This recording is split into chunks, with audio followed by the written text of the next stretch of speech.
예, 오늘은 과학기술로 우리 지구촌을 어떻게 하면 더 따뜻하게 할 수 있을까, 그런 것에 대한 말씀을 드리고, 또 그런 것을 위해서 우리가 무엇을 어떻게 해야 할 것인지에 대해서 같이 논의하는 시간을 갖도록 하겠습니다.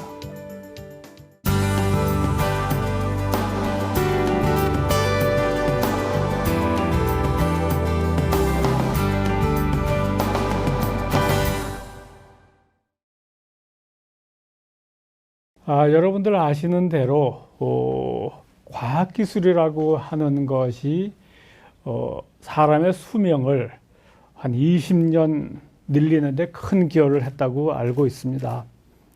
그럼 그 구체적인 내용이 뭔가 하면은, 구체적인 내용은 깨끗한 물을 공급을 해주고, 냉장고가 보급이 되고, 그리고 메디컬 시스템이 좋아져서 그렇다, 이렇게 얘기를 하고 있습니다. 그렇게 보면 음식에 관련되는, 물과 음식에 관련되는 것, 그리고 의료가 굉장히 중요한 거다. 어떻게 보면 인간의 수명을 연장시키는 것은 이제 과학기술이다, 이렇게 얘기를 해도 될 것 같습니다. 그래서 저는 지금까지 과학기술, 그러니까 공과대 교수로서 이 과학기술 분야에 조그마한 교육과 연구를 하고 있다는 정도 자부심을 가졌는데요. 그러면서 과학기술이라고 하는 것은 우리나라의 또는 세계의 산업과 경제를 일으키는 주 원동력이다. 그리고 이것은 공공적으로 건강과 음식, 에너지, 환경에 관련된 이슈고, 또 우리의 안보를 책임지는 것이 과학이다. 이런 차원에서 과학기술자로서 좀 긍지를 가졌습니다만, 그리고 다른 생각을 못했습니다. 그러다가 어느 날 과학기술이라고 하는 것이 이거 외에도 지구의 어떤 가난한 나라들, 개발도상국에도 특별히 쓸모가 있구나 하는 그런 생각을 하게 됐습니다. 잠시 제가 지난 몇 년간 경험한 얘기를 해드리겠습니다. 이것이 아마 같이 경험을 공유하는 차원에서 좋지 않을까 생각을 하는데요.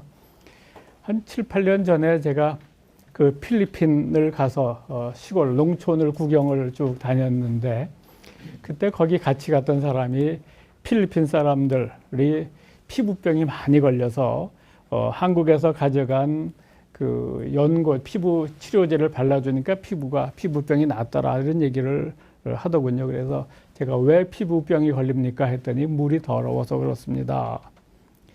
그러면 물이 더러우면 어떻게 해야 되는 거냐? 피부병 걸린 사람 치료해줘야죠. 하지만 더 근본적인 문제는 더러운 물을 깨끗하게 해주는 것이 답이 아닐까, 이런 생각을 하면서 누가 이런 일에 종사를 하고 있나 찾아보니까 몇몇 사람들이 있었어요. 그 당시 제가 파악한 바로는 몇몇 사람이 있어가지고 그 몇몇 사람하고 같이 모여서 이런 같이 모여서 하는 것이 좋지 않을까, 경험을 공유하고 지혜를 같이 힘을 모으고 하는 차원에서 같이 합시다 하는 차원에서 이 과학자, 공학하는 사람, 농업하시는 분들, 이런 분들이 모여서 어떤 모임을 하나 만들면 좋겠다. 그래가지고 그해 2009년 12월에 국경 없는 과학기술연구회라고 하는 이름으로 모임이 하나가 만들어졌습니다. 그러다가 한 1년쯤 지나서 사단법인화 시키면서 국경 없는 과학기술자회가 됐습니다. 그래서 이런 그 물에 대한 얘기를 조금 더 말씀을 드리면, 이런 사진은 많이 보셨을 텐데요. 그 아프리카의 어린 아이들이 깨끗한 물을 얻기 위해서 하루에 몇 시간씩 물통 하나 들고 왔다 갔다 하고, 그러다 보니까 학교도 못 가고, 기껏해야 물 한 통 길어오는 것밖에 안 되고, 참 딱하니 어떻게 하면 좋으냐 해가지고 아마 전 세계에 그 가난한 사람들을 도와주는 사람들이 아이디어를 많이 냈습니다. 그 중에 하나가 이런 플레이 펌프라고 그래가지고 한때는 굉장히 이것이 성공적인 작품으로 평가가 됐습니다. 뭐냐면 이 뺑뺑 도는 이 펌프가 있어가지고 여기서 애들이 매달려가지고 뺑뺑뺑뺑 돌고 놀면은 거기서 에너지가 나와가지고 그 에너지로 지하에 있는 물을 퍼올린다. 얼마나 멋있습니까? 근데 실제로 사용되는 것은 지금 몇 %밖에 안 된다고 그럽니다. 그러니까 미케니컬한 프로블럼이 생기고 어린 아이들이 한 10명 이상 달라붙어야 되는데 그게 또 만만한 일이 아닌가 봅니다. 어쨌든 그래서 어느 한 가지 우리가 생각하기에 이게 좋은데 하고 갖다 주면 안 되는 것 같습니다. 또 한때는 한국 사람들이, 우리나라 사람들이 여기저기 다니면서 우물을 많이 파줬습니다.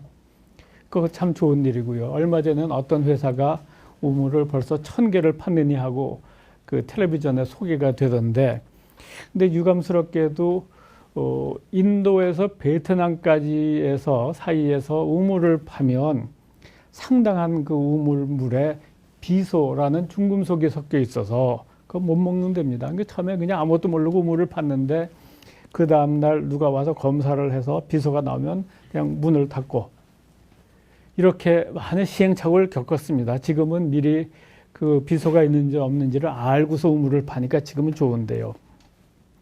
어떤 그래서 우물을 판다는 것도 그렇게 세이프한 일은 아닌 것 같다.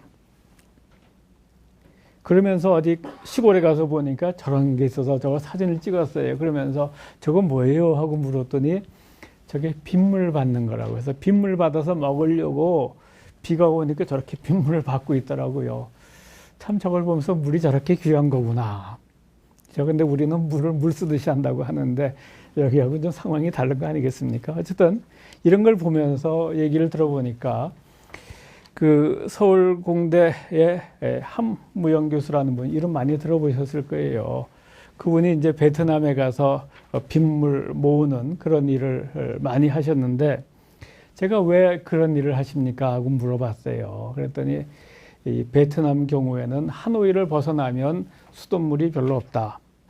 시냇물은 오염이 돼서 먹을 수도 없고, 우물을 파면 아까 말씀드린 대로 비소가 나와서 먹을 수도 없고, 그러니까 안심하고 먹을 수 있는 게 저 빗물밖에 없다. 그래서 빗물을 받아주는 그런 일을 했다. 이렇게 말씀을 하고 계시더라고요. 어떤 우리 한무영 교수팀이 저런 일을 한 지 벌써 한 7, 8년 됐을 겁니다. 근데 한 5년은 진짜 시행착오를 많이 겪었습니다. 첫 해는 그 팀이 가서 빗물 받는 장치를 설치를 해주고, 그리고 텔레비전 방송국 사람들하고 같이 가서 기념사진도 찍고 아주 멋있게 하고 왔습니다. 그런데 고맙게도 다음 해 또 갔어요. 또 갔더니 그거 잘 아무도 그 빗물 받아서 쓰는 거에 의존한 사람이 없더래요. 왜 그런가 봤더니 고장이 났다. 고장이 나면 내 것도 아니고 네 것도 아니니까 관심이 없습니다. 그래서 그걸 고쳐주고, 그리고 그 다음에 또 갔더니 역시 잘 안 쓰고 있더라. 왜냐면 내 게 아니니까 관심이 없습니다. 그래서 사람들한테 돈을 조금씩은 내라고. 그러니까 이제 그 주민들이 아, 이게 내 거구나. 내가 돈 내는 거니까 하고 이제 그다음부터 케어를 하기 시작을 했다는 얘기입니다. 근데 그렇게도 문제가 생기면 고칠 수 있는 사람이 필요하고, 그래야 서스테이너블하게 돌아가는 것이 아닌가 하는 생각이 들어서, 그래서 그다음부터는 집집마다 해주던 것을 더 크게 해가지고 동네 전체에 빗물 받는 장치를 이렇게 만들어주고, 여기서 빗물을 받아갈 때는 조금씩 돈을 내고 가고, 그걸 가지고 한 사람의 생계가 되고, 그리고 그 사람이 전체를 관리를 해주니까 이제 잘 돌아가서 한 5년 차에는 미대 학생들을 데려가서 그걸 아주 예쁘게 그림을 그려줬답니다. 그러니까 모든 일이 1년 만에 잘 되는 게 참 어려운 일인 것 같고, 한 5년 만에 저렇게 그래도 성공적이 돼서 요 근래 얘기를 들어보면 베트남이 아니라 전 세계 여러 나라에 다니면서 이런 좋은 일을 하고 있는 걸로 알고 있습니다. 근데 그러면서 그 물이 더러워서 베트남 사람들이 고생하는데 물 어떻게 하면 좋은가 하고 이제 이렇게 수소문을 해보니까 광주 과기원의 어떤 교수님 한 분이 이런 옹달샘 정수기라는 것을 몇 개를 보급을 했다 하는 얘기를 들었습니다. 그래서 보면은 이 전기가 없으니까 에너지가 필요하니까 에너지를 만들기 위해서 이렇게 돌려요. 아, 그건 좋은 아이디어 같다. 그래도 물을 깨끗하게 하려면 필터가 필요하다. 그래서 필터가 저기 있어요. 그래서 저거 필터 언젠가 막히는데 저거 어떻게 하지? 저거 갖다 준다고 될 일이 아닌데. 이제 그런 걱정을 했습니다. 걱정을 하면서 이제 쭉 얘기를 듣는 것이, 많은 나라에 많은 사람들이 뭐가 문제다 그러면 기기를 갖다 주고 처음에는 기념사진 찍고 오서 그럴듯하지만 나중에 보면 실제로 돌아가는 것은 얼마 안 된다. 그러니까 뭔가 문제가 있는 거다. 그런 얘기를 하고, 그러면서 이것이 현지의 니드에 맞는, 현지 상황에 맞는 기술, 제품이어야 돌아가는 거다. 라는 생각을 하면서, 그리고 또 이것이 서스테이너블 하는 것이 중요하다라고 하는 차원에서 서스테이너블하게 해야 된다. 이런 얘기를 전에 이제 여기 키스텝의 관계자분들하고 같이 얘기를 하면서 결국은 지금 그 지구촌 기술 나눔 센터까지 온 것이라고 생각이 들고, 그 센터가 생기기 전에 시범 사업으로 몇몇 나라에 이 거점 센터를 만들어서 지금은 캄보디아, 라오스, 네팔 세 군데에서 돌아가고 있고, 앞으로 이제 더 많이 확대가 될 거라고 얘기를 듣고 있습니다. 이 캄보디아 얘기를 말씀을 드리면, 캄보디아에 문제가 많이 있지만 제일 기본적인 것이 마실 물이 깨끗한 게 없다. 이걸 어떻게 되느냐. 그래서 우리가 그냥 정수기 갖다 줄 수도 없는 거 아니겠는가. 어떻게 하면 좋은가. 그래서 현지의 니드 상황에 맞는 물 처리 기술이 필요한 거다. 이런 차원에서 이제 지금 물 관련되는 사업을 하시는 분들 또는 학교 분들이 거기에 가서 센터에 가서 일을 하시면서 그쪽의 문제를 하나씩 둘씩 현실에 맞게끔 도와주고 있으신 것 같습니다. 예를 들면 전기가 없으면 이렇게 돌려서 에너지를 낼 수도 있고, 요즘 같으면 태양광으로 에너지를 줄 수도 있습니다. 또 전기가 있으면 좋고, 그래서 지금은 에너지는 큰 문제가 되는 것 같지는 않은데, 아까 말씀드린 것이 필터로 하는 것이 제일 믿을 수 있는 것인데, 그 필터라면 필터 어떻게 갈아줘야 되는 거냐, 걱정이 많습니다. 그래서 결국은 이렇게 그 캄보디아에도 이런 물 정수 장치를 만들어 주고, 그리고 보니까 학교에 또는 동네에 이런 물 정수 장치에 대한 니드가 굉장히 많아서 가서 이런 걸 만들어 주면서 결국 거기에 어떤 사람이 훈련을 받아서 이런 것들을 갈아주고, 그러면서 이것이 서스테이너블하게 지금 돌아가기 시작을 했고, 그래서 요즘에는 인기가 굉장히 많습니다.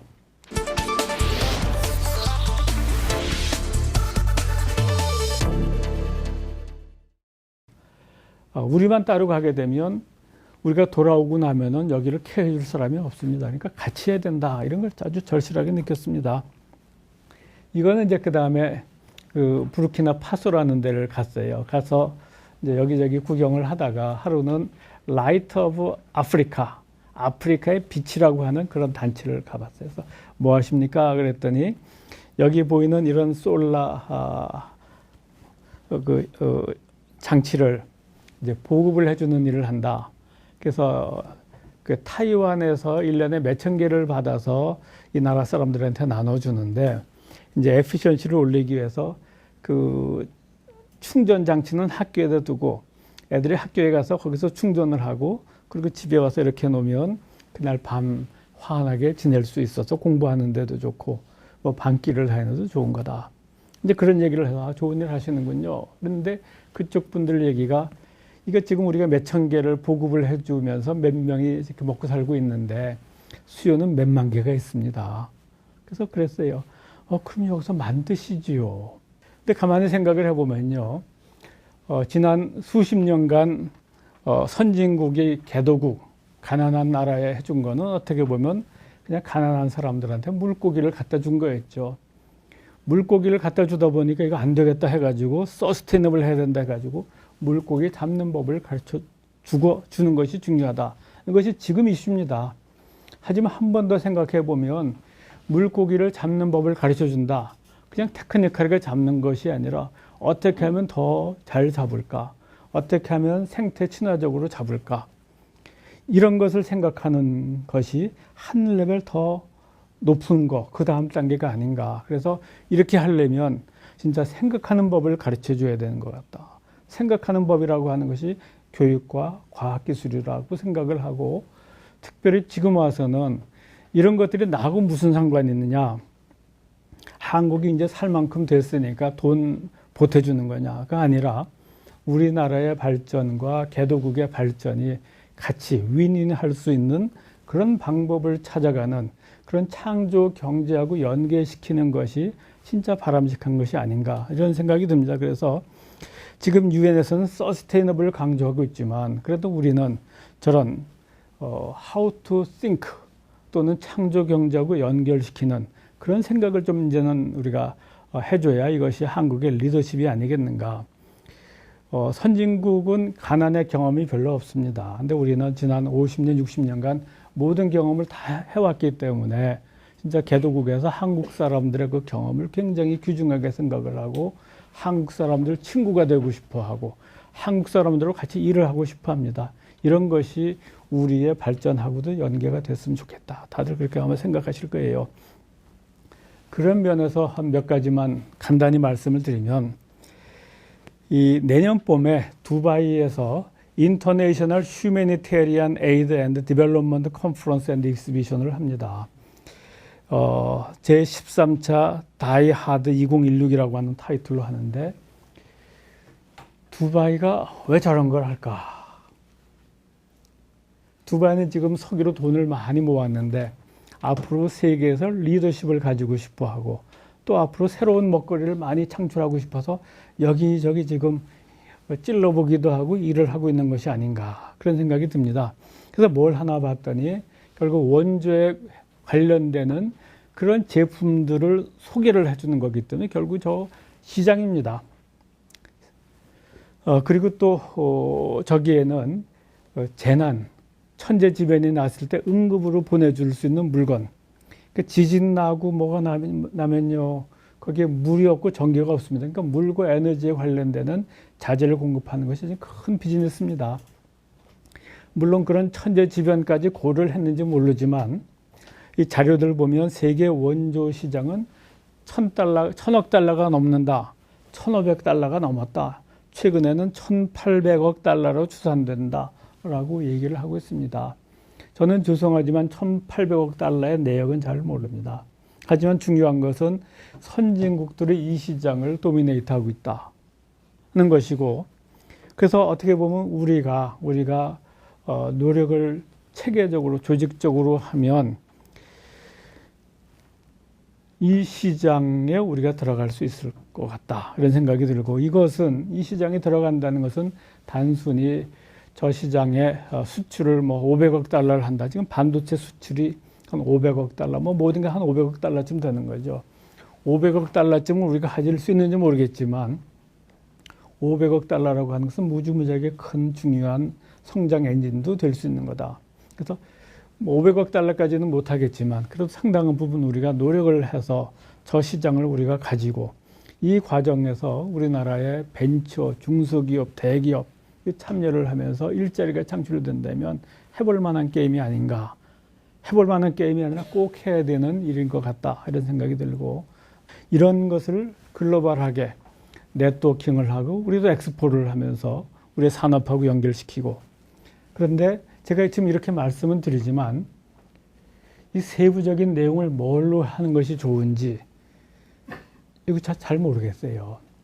그래서 이런 것들에 관해서 뭔가 좀 조사도 하고 기획을 해서 이것이 우리의 진짜 먹거리와 위상재고로 연결시킬 수 있는 이런 걸 찾는 게 참 중요한 게 아닌가.